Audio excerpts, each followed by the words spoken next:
Salve, salve família, aqui quem fala é o Lutz do canal Cortes Podcast e no meu primeiro mês monetizado eu já fiz $3.000 só seguindo o que esse cara fala no curso dele. Então se você quer ganhar dinheiro com internet e YouTube sem nem precisar aparecer, confere o primeiro link na descrição. Eu entrevistei o Fernandinho Belamar, entrevistei o Matheus Acosta Melo, atirador do shopping, entrevistei os irmãos Cravinhos, A história dos...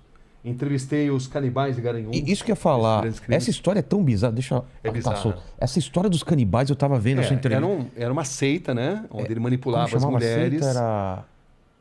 Puxa, você sabe Eu que esqueci, mas... Eu também não vou lembrar mas ele agora. manipulava mas era uma as seita que ele mulheres, fazia, né? Pra... Manipulava as mulheres. Ele era um cara muito bom de conversa e as mulheres seguiam fielmente tudo que ele dizia, matavam, esquartejavam e ainda usavam a carne para coxinha. Que absurdo, cara. É um cara muito manipulador, né? Total, eu entrevistei, né? É uma história. Também está no YouTube, quem quiser. Eu vi muito esses dias, É sabendo que você vinha, que eu fui rever essa... Cara, é impressionante.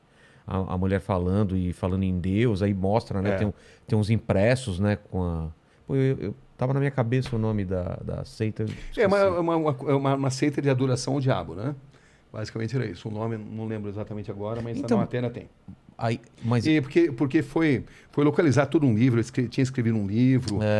Porque é o seguinte, ele escreveu um livro que se recusaram a publicar. E ele, na verdade, ele escreveu num livro que depois ele iria realizar. Entendi. Essas mortes, elas copiaram algo que ele escreveu nesse livro. Entendi. E o livro era a Bíblia, não, Bíblia seria péssimo, né? Mas seria o manual dessas atrocidades que foram cometidas depois. Quase profecias, né? É. E eu lembro que você deu uma entortada na mulher lá, porque você coloca ela numa situação, e se fizessem isso com a sua mãe, né? Poderia chamar essa pessoa de monstro? Ela fala sim. Então, você entende as pessoas achando que vocês são monstros. E eu achei isso porque ela não percebeu que ia para esse lado a pergunta depois, né? E aí ela se dá conta, né? Quando você está nessas entrevistas, é uma guerra mental. Né? Você vê que eu não levo, como você também não, né? Eu não tem levo papo. anotação. Porque você não pode perder o olho no olho. Exato. Entendeu? Porque o body language, né? A linguagem corporal. As grandes perguntas, elas nascem de respostas incompletas. Onde você às vezes muda totalmente... Ou de silêncios, né? Silêncio, pausas. Você muda totalmente o encaminhamento da entrevista mediante algo que foi contado. Mas para isso você precisa estar muito atento. E você não pode perder, você não pode baixar os olhos. Senão você perde o contato com a pessoa. Então, é assim que você consegue extrair, né? Eu lembro, por exemplo, quando entrevistei o Matheus Acosta Melo, o atirador do shopping, né? Uma frase dele que me impressionou muito. Aquele do filme, que ele entrou no meio do filme. Isso, que ele assistiu o filme Clube da Luta. E depois... Saiu atirando mesmo. Exatamente, saiu atirando.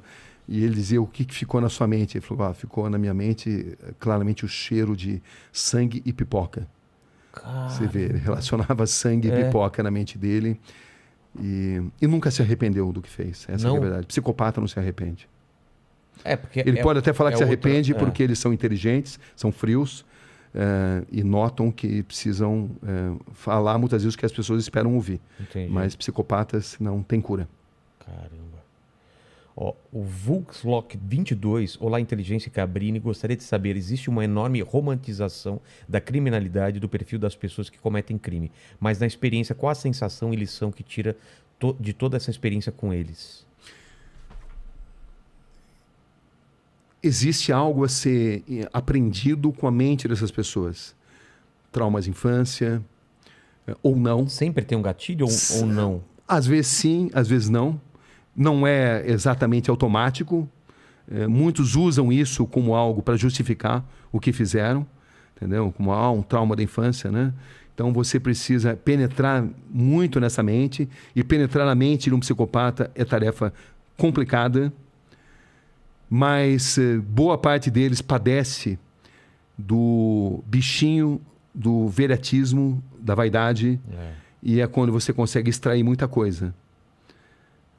E eles gostam também de submeter a capacidade deles de manipular a sua capacidade de perguntar. Então, eles estão sempre tentando te manipular a perguntar o que eles querem responder. Com certeza, com certeza. É um jogo mental violento, onde você precisa ter o máximo de concentração. Senão você faz exatamente o que eles querem, né? Senão você faz, senão você não surpreende.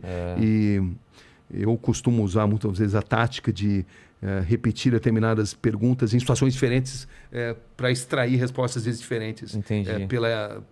Por um deslize emocional. Até mesmo psicopatas podem ter deslizes emocionais, embora eles tenham tanta dificuldade de se relacionar com emoções. Entendi. Entendeu? Então, é algo que você vai aprendendo, né? Você vai aprendendo e você vai lendo nas pessoas, no olhar das pessoas, os gestos que elas fazem. Elas vão emitindo os sinais. Às vezes elas estão morrendo de vontade de contar uma determinada verdade, desde que você consiga entender esses códigos. Ou outras vezes não. Como se outras fosse um vezes... prêmio que você precisa merecer, merecer intelectualmente para ela te revelar aquilo, né? Por isso que eu acredito muito em perguntas curtas e grossas, perguntas grandes demais, dão chance para a pessoa pensar no que vai responder. Entendi. Quando você está falando na sua pergunta, ela já está, vou falar isso, né? Entendi. Entendeu? Não. Então, a pergunta curta e grossa, muitas vezes, de sopetão, é uma grande arma. Mas também a maneira de entrevistar o Rogério não é a maneira de entrevistar o Mandíbula. As pessoas têm personalidades diferentes. Às vezes você precisa ser mais suave, às vezes você precisa ser mais incisivo. Isso muda. Como decidir? Experiência. Psicologia, eu sempre tive muito fascínio pela psicologia, mas a psicologia prática, né? Claro que eu me informo, né? Procuro ler os grandes mestres, mas é muito intuitivo também. Tem essa linguagem silenciosa, né? Com certeza. Corpo, tem microexpressões. Tem. O Aleph... desculpa, pode falar. Não, e também tem dia que você capta mais, tem dia que você capta menos, enfim.